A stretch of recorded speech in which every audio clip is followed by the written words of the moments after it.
Muy buenos días, queridos hermanos y hermanas. Bienvenidos a nuestro quinto tema de ejercicios espirituales para esta nuestra Cuaresma.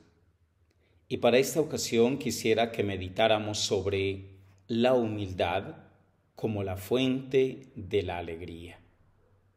Empecemos diciendo cómo a Dios no le ha visto nadie jamás. Y esto lo afirma precisamente la Sagrada Escritura. Mientras vivimos en esta tierra, no tenemos un conocimiento inmediato de la esencia divina. Entre Dios y el hombre hay una distancia infinita y solo Él, adecuándose a la condición del ser humano, ha podido franquearla por medio de su revelación. Dios se ha manifestado a los hombres en la creación, en la historia de su pueblo, en las palabras que Él dirige a través de los profetas y finalmente en su propio Hijo, que es la revelación última, completa y definitiva, la epifanía misma de Dios. Por eso dirá, el que me ha visto a mí, ha visto al Padre. Es decir, que tenemos un Dios que se hace hombre. Quizás eso ya lo sabíamos, pero esto es para sorprendernos. Un Dios que en Cristo se deja ver, oír, se deja escuchar, se deja tocar, que se abaja a la condición humana y se vale de los sentidos para hacernos entender la llamada a la intimidad de su amor, es decir, a la santidad. El asombro ante la encarnación del Verbo mueve a contemplar con veneración las acciones, gestos y palabras de Jesús.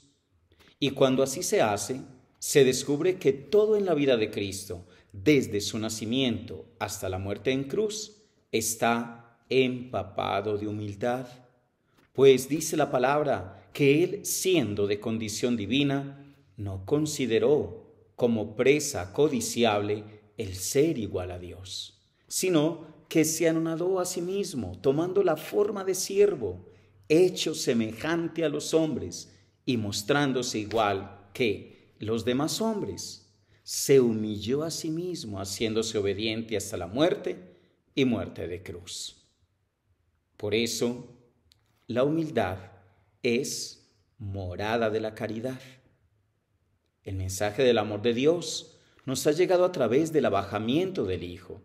La humildad es una nota distintiva, básica, uno de los cimientos de la auténtica vida cristiana, porque es la morada de la caridad. San Agustín decía bellamente, si me preguntáis qué es lo más esencial de la religión y en la disciplina de Jesucristo, os responderé. Lo primero es la humildad, lo segundo es la humildad y lo tercero es la humildad. En la humildad del Verbo encarnado, además de mostrarse la hondura del amor de Dios por nosotros, se nos enseña el camino real que conduce a la plenitud de ese amor. La vida cristiana consiste precisamente en la identificación con Cristo. Solo en la medida en que nos unimos a Él, somos introducidos en la comunión con Él, con ese Dios viviente, fuente de toda caridad, y nos hacemos capaces de amar a los demás hombres con ese mismo amor.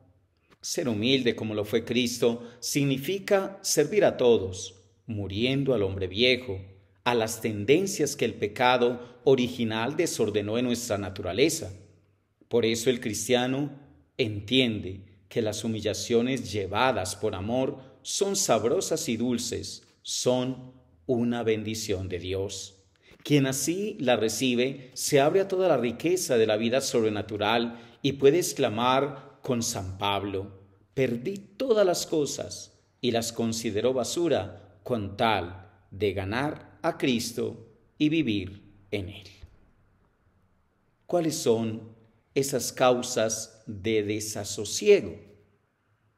El contraste con el profundo gozo interior que proviene de la humildad.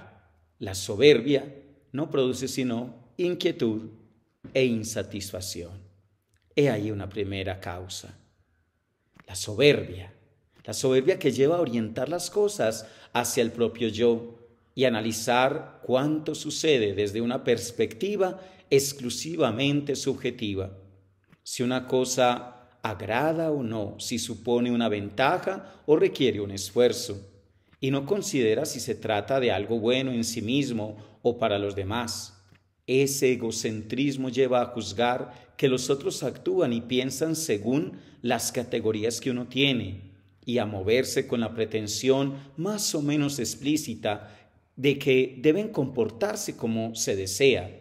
Así se explica que un hombre soberbio sea víctima de frecuente enfado cuando considera que no se le tiene suficientemente en cuenta o que se entristece al advertir los propios errores o las mejores cualidades de los demás. Cuando uno se deja llevar por la soberbia, aunque trate de buscar su propia complacencia, siempre alberga un punto de desasosiego. ¿Qué le falta a esa persona para ser feliz? Pues nada, porque lo tiene todo. Y todo le falta porque ha perdido de vista lo fundamental, su capacidad de darse al otro. Su comportamiento ha forjado un modo de ser que le dificulta hallar la verdadera felicidad. Así lo advertía el fundador del Opus Dei. Decía que si alguna vez lo pasáis mal, os dais cuenta de que el alma se llena de inquietud, es que estáis pendientes de vosotros mismos. Por eso, la soberbia es siempre un eco de aquella primera rebelión con la que el hombre trató de suplantar a Dios y cuya consecuencia fue la pérdida de la amistad con el Creador y de la armonía consigo mismo. De ahí, mis queridos hermanos y hermanas, que el individuo orgulloso confía tanto en sus potencialidades que llega a olvidar su naturaleza necesitada precisamente de redención. Por eso, no solo la enfermedad física, sino incluso la inevitable experiencia de los límites, defectos, miserias, le desconcierta e incluso le puede llegar a desesperar. Vive apegado de tal modo a sus propios gustos, a sus opiniones, que no consigue apreciar ni valorar positivamente una visión distinta a la suya. Por eso no logra resolver sus conflictos interiores y está sujeto a reiteradas discrepancias con los demás. Esta dificultad de someterse a otras voluntades le conduce a no aceptar tampoco el querer de Dios. Fácilmente se convencerá de que no es posible que Dios le pida aquello que él no desea, y puede suceder que hasta la misma conciencia de una criatura dependiente de Dios se convierta para él en objeto de resentimiento. Por eso, la fuerza de la atracción de la humildad. Para la persona humilde, en cambio, confrontarse con la gloria de Dios es causa de alegría, aún más el único motivo de verdadero júbilo. Es cierto que al ponerse delante de Él, descubre su finitud y su pequeñez, pero su condición de criatura, lejos de ser ocasión de tristeza o desesperanza, es fuente de íntimo gozo. La humildad es una luz que hace descubrir al hombre la grandeza de su propia identidad como ser personal capaz de dialogar con el Creador y aceptar su dependencia con Él en completa libertad. El alma de la persona humilde experimenta la mayor plenitud interior cuando advierte que el Ser Absoluto es un Dios personal, de magnificencia infinita, que nos ha creado, que nos mantiene en la existencia y se nos revela con el rostro humano de Jesucristo.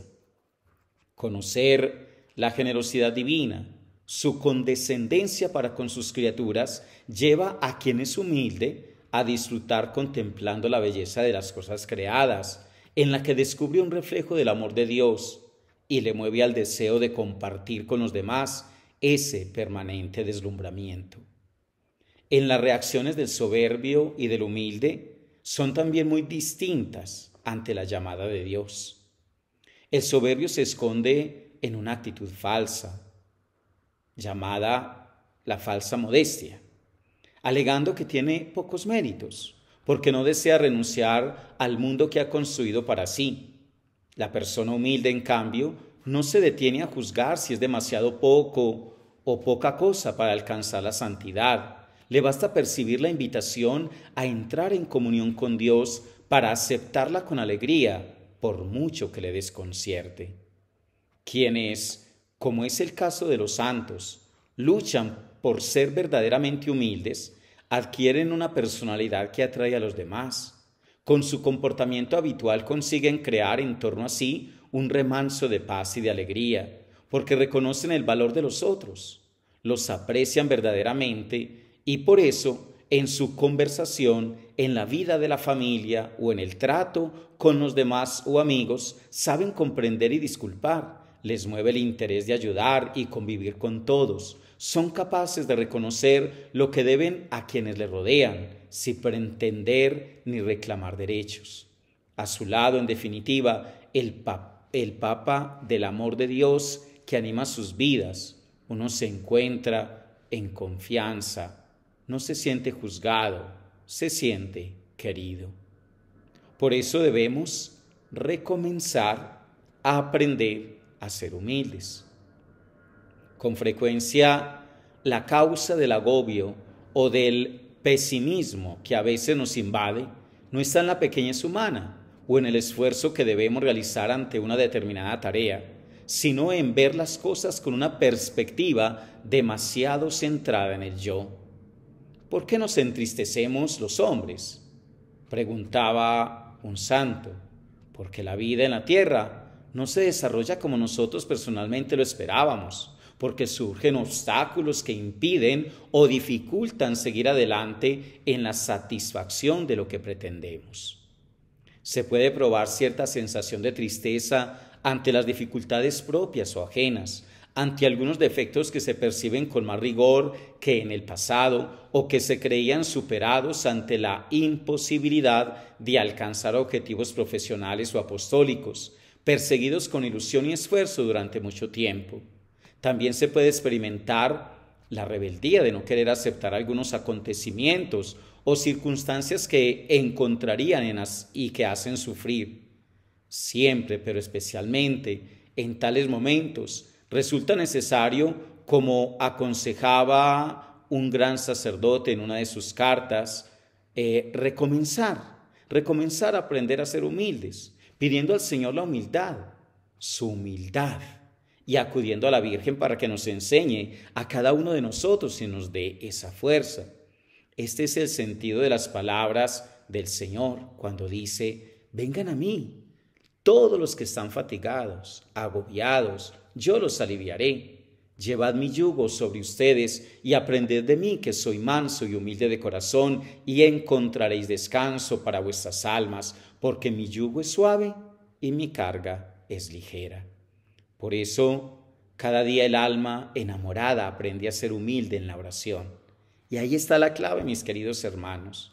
La oración es la humildad del hombre que reconoce su profunda miseria y la grandeza de Dios, a quien se dirige, a quien adora, de manera que todo lo espera de Él y nada de sí mismo. Solo se recupera la paz cuando, en lugar de razonar y reflexionar en nuestro interior sobre lo que nos pasa, procuramos dejar de lado esas preocupaciones y volver a Cristo. Alma, calma. Esas palabras que tanto gustaban a el fundador del Opus Dei sintetizan todo un programa de vida por el que Él ama, el alma, contando con una gracia divina, y se enfrenta con ardor y prudencia a cualquier dificultad. Cuando se vive así, se cumple lo que enseñaba San José María. Todas aquellas contradicciones que tantas veces nos han hecho sufrir no han sido causa de que perdiésemos en ningún momento la alegría ni la paz, porque hemos podido experimentar cómo el Señor saca dulzura, miel sabrosa de las rocas áridas de la dificultad. Nuestra Madre, Santa María, nos hace presente la necesidad de ser humildes para vivir cerca de Dios. Ella es el modelo de la alegría, precisamente porque también lo es el modelo de la humildad. Ella dice, proclama mi alma la grandeza del Señor y se alegra mi espíritu en Dios mi Salvador, porque ha puesto los ojos en la humildad de su esclava. Reflexionemos y meditemos en esta gran noticia, en este deseo que tiene Dios para cada uno de nosotros.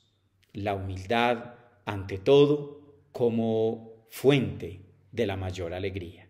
Que tengas un bendecido día.